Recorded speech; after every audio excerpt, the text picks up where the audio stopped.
నేను పోతరా.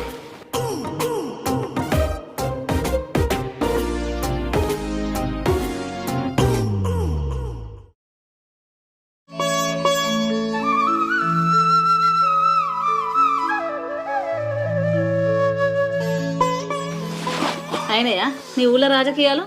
పాష్ ముఖంతో వేను 12 అవుతుంది. ఓ తానం లేదు, జపం లేదు, ఒక్కడి తిన్నది లేదు. నాలాంటి రాజకీయ నాయకులకు మా సుఖం కంటే మంది సుఖమే ఎక్కువే. బీడి నడిచినట్టు నడుస్తాం. ఇంకోసారి అడ్డమైన కూతలు కూర్చున్నామనంటే ఇంట్లో పప్పు ఉన్నది ఉప్పు ఉన్నది తెలియదు కానీ మంది సుఖాలు చూస్తున్నట్టు ఈ మొగోడు. పోనాడు ఇంత నోట్లు నీళ్ళు పోసుకొని తినిపో.